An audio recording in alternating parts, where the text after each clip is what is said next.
The Detroit Pistons got absolutely destroyed by the Boston Celtics, and the season is starting to unravel by the Detroit Pistons. Change needs to be made, or it's just going to continue to get worse. We'll talk about that in today's episode of the Locked On Pistons podcast.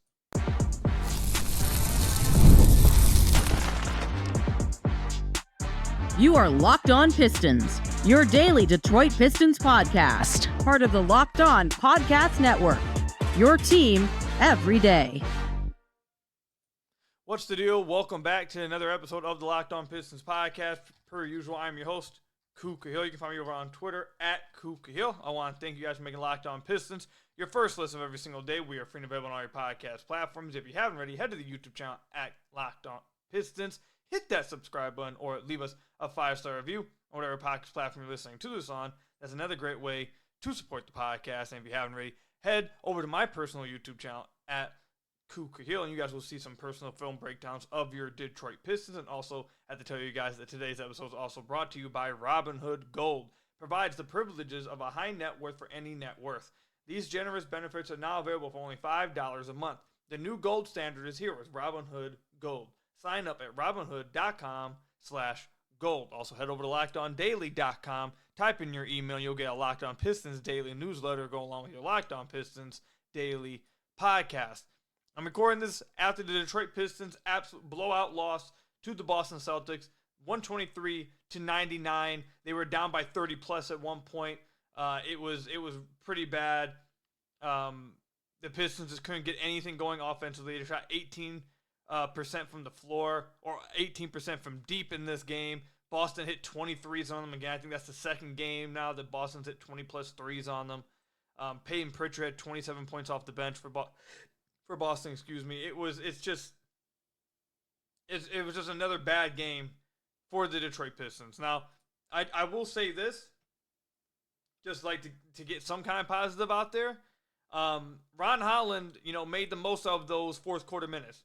11 of 14 from the floor, 26 points. He went out there at the end of this game, continued to play hard, even though the Pistons were down by 30, continued to play hard, and went out there and scored the basketball. It looked good. So that is a positive. Ron Holland continues to look like he's, getting better each game and understanding where he can attack and how he can play in his rookie season. Still obviously a raw player, but you can see him starting to piece some things together and slowly start to get better and better. But that's where the positives end. Look, this season is starting to get to a point where I told you guys probably like 2 weeks ago on the podcast that the Pistons were coming up on a stretch that could determine whether the season is going to get out of hand. And we are now at that point where the season is trending towards getting out of hand. And before anyone says, well, Ku, they played the Boston Celtics. Why are you making any sweeping feelings about the Boston Celtics? It's not just about the Boston Celtics. It's not just about the fact they lost to the Celtics. They've lost to the Bucks last. They lost to the Philadelphia 76ers a week and a half ago. I mean, they've lost to the Grizzlies by 20. Like, we've seen this team slowly start to fall apart. Remember how they were around 14th, 15th in the league in net rating? Well, now they're 19th. Remember how they were 6th in defense at one point this season? They're now 15th, and after this game against the Boston Celtics, you can figure that they're going to fall even further than 15th. Offensive rating continues to be really bad. They're now 23rd in the entire NBA. This team, ever since the beginning of the year, when they showed some promise and everyone was excited and felt good about the team has just slowly gotten worse. It's all trending in the wrong directions. Now, did they have a signature win against the New York Knicks? Yeah. But I would say that was mostly Cade, a signature Cade game. That was a signature Cade Cunningham game. The team has not looked good in a while. The team has struggled, and their weaknesses continue to get put on blast over and over and over in each game they have been playing. Before the Knicks game, this is what let me let you guys know. I'm going to tell you guys what the Pistons win-loss is over the last few weeks. They lose to the Bulls, lose to the Hornets, lose to the Magic, beat the Raptors, lose to the Grizzlies, beat the Pacers. So they're 2-4. Then they go 2-5 against the Sixers, 2-6 against the Bucks, 2-7 against the Celtics, 3-7 against the Knicks, 3-8 against the Celtics. They've not been playing good basketball for the last few weeks. They had a chance to get to 500 like 4 weeks ago at 8-8, and ever since then, they've slowly but surely started to fall apart. Their last 10 games, they're 3-7. This team, they need to make a change. JB Biggerstaff, you have to make a change to the starting lineup. The starting lineup's been coming out flat over and over the last few weeks. It's time to change it up. But the problem is, again, I feel like this is deja vu. I'm not going to lie to you. A lot of what I'm about to say on this podcast feels like a lot of what I said last year. It's just not to the extent of last year. Last year was at an all-time low. What I'm about to, I was going to say, JB, you have to make a change to the starting lineup. However, the problem is, you had Stu starting in this game tonight. It still didn't matter. Who are you going to bench THJ for? Who are you going to start instead of him? Asar, who can't play longer than 2 minutes?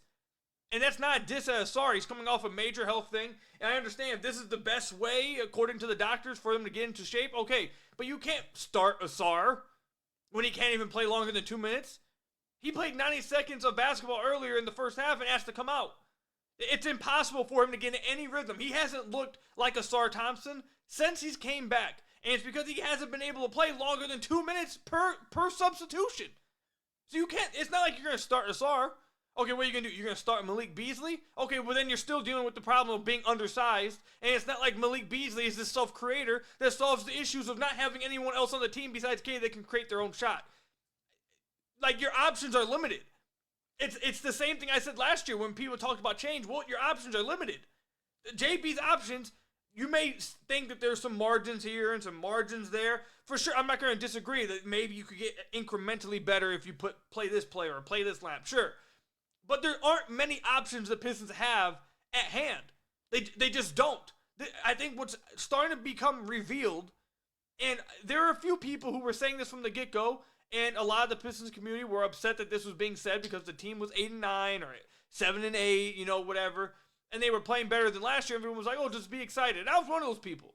I was saying, let's just be happy about how the team has looked so far. It's much better than last year. Be happy with the improvement. But as the season has continued to go on, you are starting to see that this is just not a good roster. It just isn't. Their weaknesses are being put on blast almost any time they play against a semi-decent team. And if it wasn't for a Cade Cunningham signature game against the New York Knicks, this is even worse than what we're talking about right now. I think everyone would be feeling way worse right now, obviously. If that doesn't happen, you're talking about the Pistons on a 5-game losing streak. Like, it's just, they don't have they went out and tried to acquire shooting all offseason, okay? They put all their offseason assets into that. It hasn't rewarded them. They haven't had enough consistent shooting on the floor. They're constantly undersized defensively. This is not a problem they just go against Boston. This is against any team that they play against. They are undersized at the wing positions. And then teams are exploring the fact that they don't have good point of attack defense because now you're having THJ and Jaden Ivey guard their point guards and shooting guards. Like, their 1s and 2s are being guarded by those guys. This team, it just doesn't, it's not a good roster right now. So does that mean I think they're going to be the worst team in the league? No, that's not what I'm saying. But I think you're starting to see that this roster just is not very good. It just is not. And changes need to be made.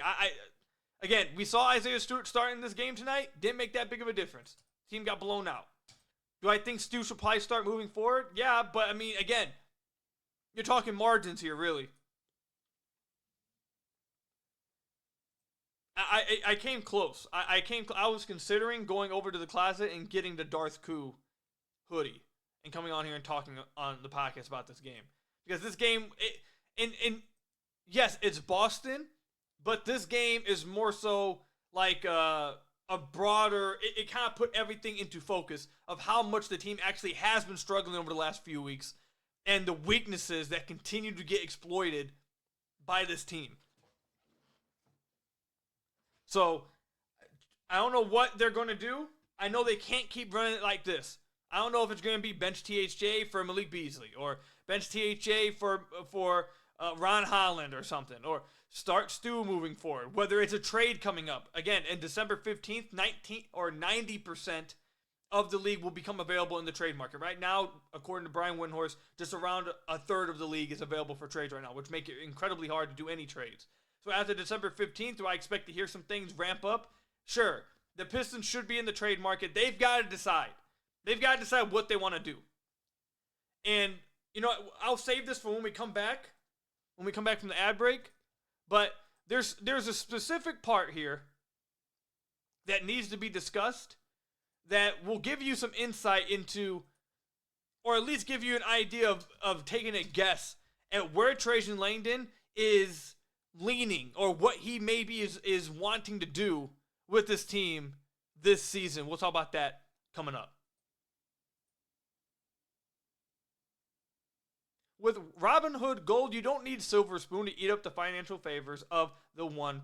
Robinhood Gold allows others to get the rates and perks usually reserved for the high society. Now the resourceful individual with Robinhood Gold can earn the very liberal rate of 4.25% APY on uninvested cash and be rewarded with a handsome 3% retirement boost on IRA account contributions. Robinhood Gold provides the privileges of a high net worth for any net worth. These generous benefits are now available for only $5 a month.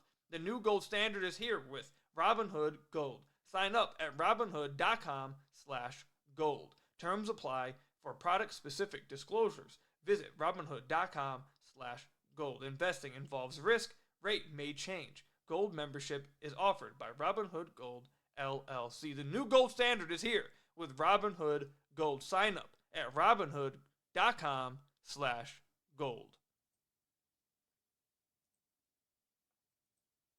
So I want to thank you guys again for making Locked On Pistons your first listen of every single day. We are free and available on all your podcast platforms. If you haven't already, head to the YouTube channel at Locked On Pistons. Hit that subscribe button or leave us a 5-star review on whatever podcast platform you're listening to this on. That's another great way to support the podcast.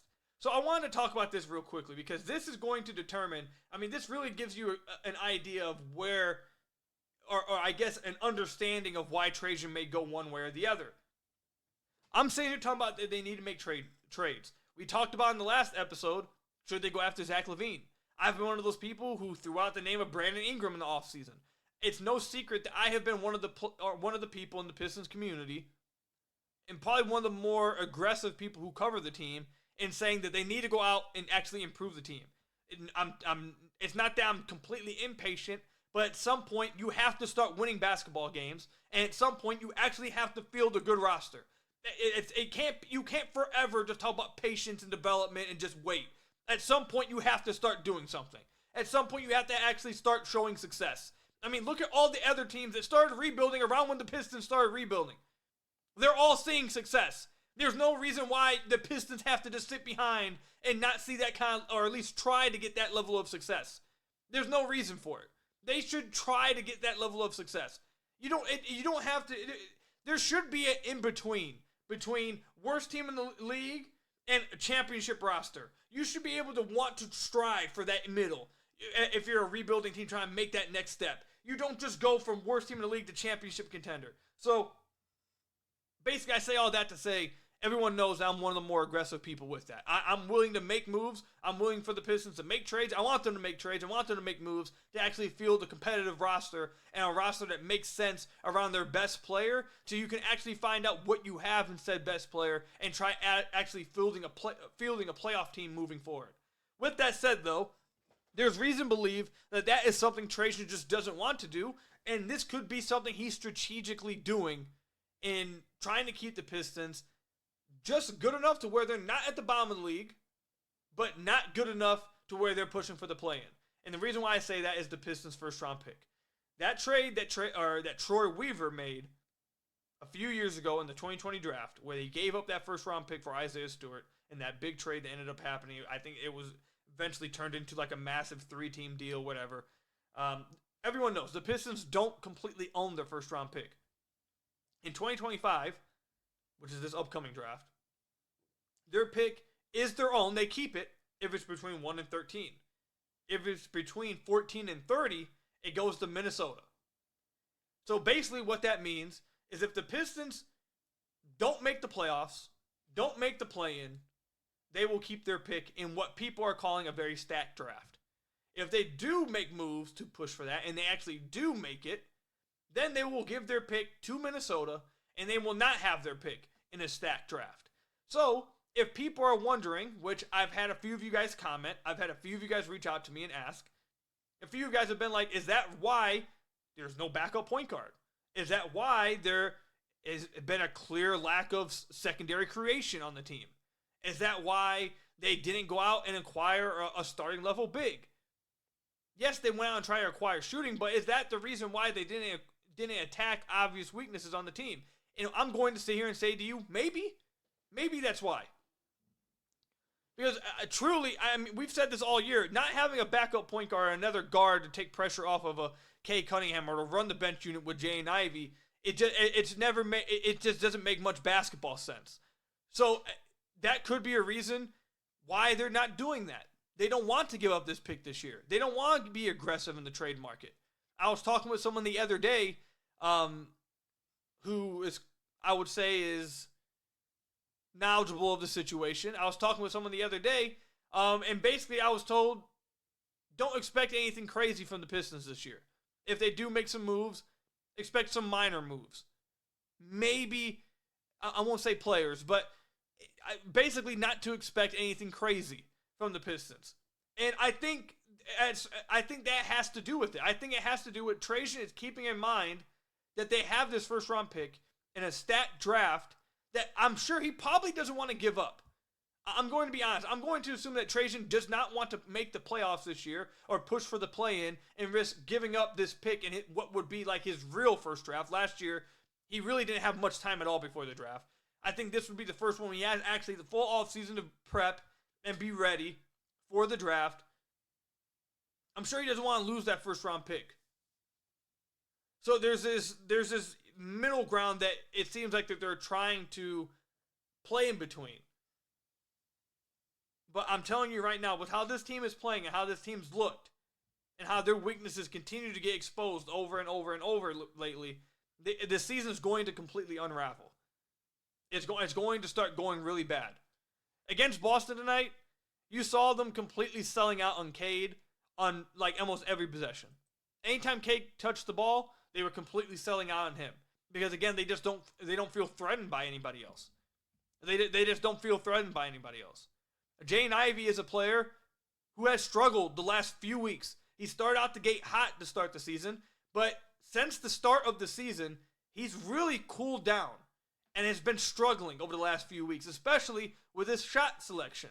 And he's not done a very good job as a playmaker with the ball in his hands. Again, because I've said for weeks now, I've said it for months, maybe even years, that Jaden Ivey is not a point guard, but he keeps getting played like one.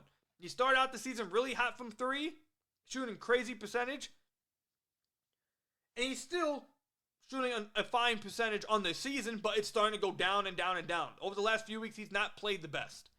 He's struggled a little bit. We all know that Jalen Duren has struggled so far. Tobias Harris has not been what you expected out of Tobias Harris.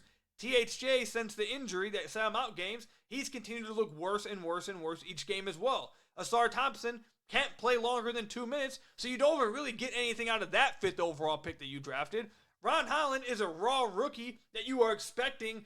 You are putting on his plate things that you really shouldn't be putting on his plate to do. Like when Ron Holland makes a mistake, when Ron Holland goes out there and maybe doesn't do something the right way or takes a bad shot or, messes up maybe the spacing on offense, I don't really care. I don't really get mad at him. I don't get upset with Ron because he's being asked to do things that he probably should not be being asked to do as a rookie. Ron is a very raw prospect, and despite that, I think he showed some improvement each game as the season went on, but he's still being asked to do things he just flat out probably should not be being asked to do. Malik Beasley is probably really the only one who you can say that's been a legitimate help. That has been a consistent positive for this team all year. It's been Cade, Malik, and probably Isaiah Stewart. So it's just rough. It's rough for the Pistons right now. I don't know how they're gonna get. Look at their upcoming schedule, man. They got Miami, which is always a tough game. They got Utah, which you'd say that the Pistons should win that game, but I'm not sure about that. Then they got Phoenix, LA, Sacramento, Denver, Orlando, Charlotte, Minnesota. Like, the schedule is not easing up on them. I told you guys in November. November was the easier part of their schedule. They had to dominate November if they want to survive moving forward. They didn't dominate November. They finished with a losing record in November. And now to start December, they're going back to playing harder opponents, and they're falling apart. It's a rough situation the Pistons are in. I don't know what JB's going to do. I don't know what he really can do. Everyone was clamoring to see Paul Reed play. Quite a few people asking to see Paul Reed play. I did not think Paul Reed looked very good at all tonight against Boston. I don't think he looked very good at all. And another thing that I saw against Boston is that you see that there's multiple players that are being played in positions that they just can't play at. And it's because JB is searching for an answer. He's trying to play small ball at times. He tries to play Asar at the 4 and 5. But what you're seeing is Asar is not really a 4-man. I know people like to just try to pencil him into that because he can't shoot. But he is not a 4-man. He's capable of switching. But if you have him just consistently guarding guys who are 20, 30 pounds bigger than him, 5, 6 inches taller than him, he's not Draymond. He's not Aaron Gordon where he's built 230. That's not who Asar is. He's supposed to be guarding on the perimeter. He's supposed to be guarding point of attack. He's supposed to be guarding guarding point guards, shooting guards, guys with the ball in their hands. That's not where he's supposed to be. They're putting him at a disadvantage. That's not where his position is going to be best at. Same thing with Tobias. You see Tobias trying to play 5-man minutes. He can't do that. He just can't. They tried to run a 3-guard lineup, but you can't do that either because their guards aren't good enough defenders to stay in front of other guys. So you can't run that either. Like, they're searching for answers. JB's just searching for lineups that can work. But when you plug one hole, another one opens up. You plug one hole, 2 more open up. Like, it's just, this roster is incredibly flawed. And good teams, not just Boston. Again, this team is 10 and 16. It's not just Boston. They've played bad over the last 2-3 weeks. It's not just Boston. Any team with functional players has been consistently taking advantage of these weaknesses. And I don't know what JB can do about it. Don't really know what he can do about it. And I'm not completely sure Trajan really wants to do anything about it this year. Not completely sure he wants to. So we'll see what happens. December 15th is a few days away. Again, 90% of the league becomes available in the trade market. We'll see if we start to hear the Pistons' name come up. But my feeling is you'll probably see a more quiet market for the Pistons, at least as of what I understand right now. Things can always change. But as of what I understand right now, based on conversations I've had over the last week and a half, as of right now, expect quiet right now. Again, things can always change. We always see some things change, but I don't think that there's like some big help on the way. I think this is the team, and they gotta find a way to figure it out. And I don't see a solution for figuring it out. I just really don't. I just really don't. So when we come back, I want to discuss possible starting lineup options. And some players who are really taking a step back and what they need to do to be better moving forward. We'll talk about that when we come back.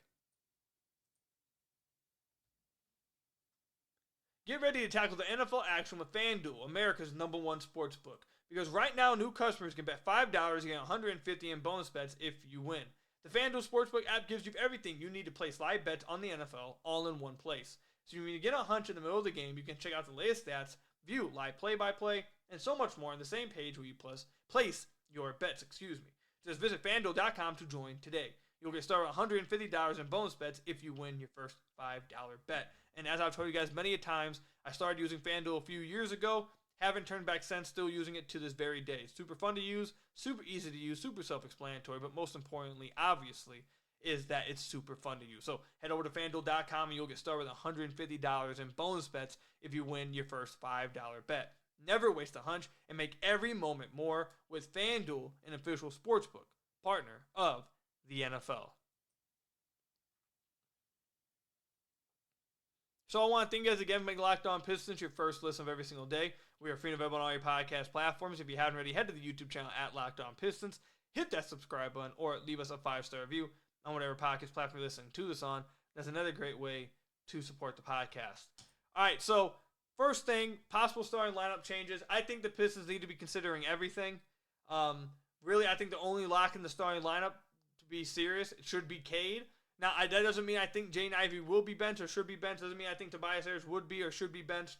But I think everything should be on the table because this starting lineup is absolutely not working. This combination of players is not working. They have to try something different. Whether it's go completely defense and maybe even, I mean, again, Asar can barely play 2 minutes, so I can't even say that. See, like, this is probably what JB's going through. But eventually when Asar can play longer than 2 minutes, maybe you go out and you start Asar with a Ron Holland and Isaiah Stewart just so you can play defense. Who knows? Maybe you just take the L on offense. The offense isn't working anyways. You're 22nd, 23rd in the league in offense when you're starting an offensive lineup. Except now that lineup that apparently was good defensively to start the year somehow is going back to what you expected to be defensively.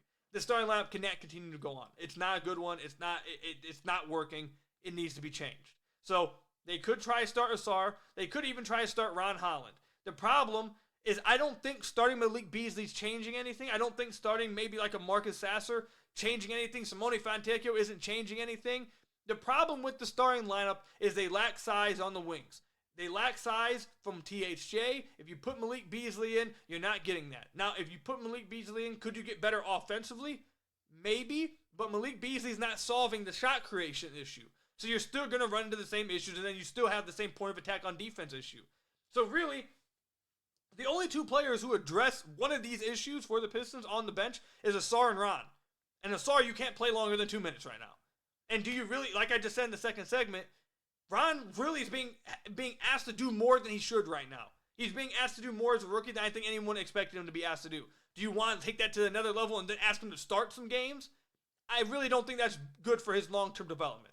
I think you don't want to put too much on his plate. So, I mean, that's the solutions. That's the possible things they could do. Obviously, the Stu over Durant thing, I think that's eventually going to be something you see happen anyways. But I think the only options they really have that could help the starting lineup with one of the issues they have is Asar or Ron. And you're kind of stuck. JB kind of has his hands tied with that. So I don't know what they can really do with that. But then I want to talk about a player who's really struggling. We kind of hit on it earlier. Jaden Ivey. In this game, Jaden Ivey shot 3 of 14 from the field, 2 of 9 from deep. Just a really rough game from Jaden Ivey. And if you want to be honest, like I mentioned earlier, over the last few weeks, he has been struggling. He hasn't been the same player that started out the gate, super efficient, playing extremely well. He's been very inconsistent for the Detroit Pistons. I recorded an episode of the Pistons Pulse with Bryce Simon and Amari Sankofa, and they spoke about how consistent Cade's been as a scorer. I don't think he has any game when he scored under 15 points, basically. But then if you go Ivey has multiple games where he's scored in single figures. He has multiple games where he's scored underneath 15 points. He's very up, down over the last few weeks. Basketball Reference has taken forever for me to get this stat line pulled up for you, but I'll go ahead and just read it out for you guys. Since November 10th, you got 8 points, 19 points, 14 points, 28 points, then 12, 11, then 25, 17, 23, then 15, 8, 11. Then you got 16 on 6 of 16 shooting. Then you got tonight, 3 of 14 shooting. He's been struggling. He's shooting 41% from the field since November 10th, which is not very good. A lot of his shots have been threes, and he's still shooting a decent shot from 3 over these games, 36%, around 36% for Ivey. But he just hasn't looked as good over the last few weeks. He's turned the ball over a lot more over the last few weeks. Within the last 6 games, he has multiple games of 3+ turnovers. He has 2 games of 6 or more turnovers. He just has not looked good, and defensively, he's starting to wane as well. Even though, again, this is another situation where I don't think you really want Jaden Ivey to be your point of attack defender anyways. So ask him to be that is kind of unfair to him. He shouldn't really be being asked to do that because he's not going to be good at it. But he's really struggling. The Pistons, to start the year, to start out the gate, Ivey was playing tremendous. And him and Cade looked really good together. And everyone, including myself, was saying, okay, they're proving that they can play together. Now you try to build around this. Over the last few weeks, he's really struggled with consistency and struggled to consistently help Cade. And something I think he's struggled just straight up over the last few weeks, and really for the entire season, is self-creation. He has not been what the Pistons need out of a second guy next to Cade, which is becoming more and more evident as the games go on. Cade's the only person on the team who can break someone down off the dribble and create for someone else consistently. The defenses that they go against aren't threatened by anyone else doing that. Malik can't. THJ can't. Tobias can't. Duran hasn't been able to. Stu definitely can't. Sorry plays 2-minute stretches. You won't be able to see him be able to do it. Ron can't do that. And Ivey was supposed to technically be the next guy that can do it. He just has not been able to do that this year.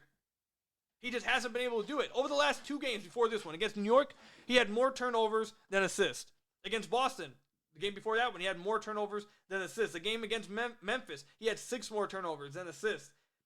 Ivey is good playing off of someone else's gravity and allowing him to attack tilted defenses. He's great at that, and he's shown that he's able to do that. When you're asking him to be a primary initiator, when you're asking him to be a primary ball handler, when you're asking him to create for everybody and him be the engine of the offense, he has struggled to do that, and therefore, now you're seeing these issues become put on blast because other teams are noticing it as well.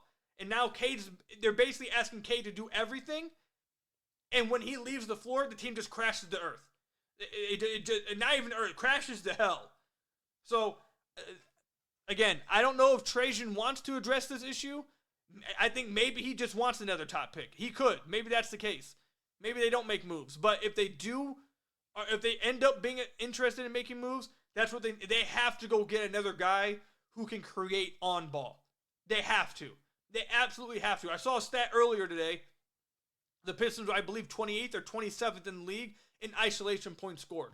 Even Cade is not an isolation player. He's out of the pick and roll. He can break someone off the dribble, get to the basket, get into the paint, and create for others. But it's mostly not out of isolation. They don't have anyone else on the team that has any chance of trying to break anybody down in isolation and just get a bucket. They don't have that on the team. They have to go get that. They have to get someone who can just operate with the ball in their hands, and you can trust them with the ball in their hands. Outside of Cade, they just don't have it. And that's one of the main reasons. We've listed a lot on this episode. That's one of the main reasons why this team's season's starting to unravel.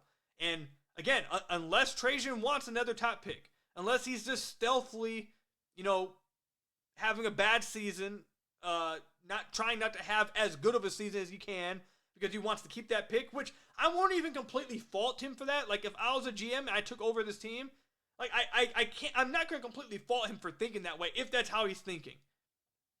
But I can also appeal to the fans who have sat here the last 5 years and watched this. Me, someone who's covered and had to watch the last 5 years, and say, everyone's sick of this. People don't want to wait. We want answers. We want to address the answers. Done with the patience. Done with just waiting around and waiting for something to eventually happen with development. Go actually get an answer. I can understand both sides, and right now, I'm 100% leaning towards please go get a damn answer. Because this basketball is just becoming more and more not fun to watch. And you're not helping no one's development by doing this. Like, I don't see who's getting better by this happening. I don't really see who, like, Cade's Cade.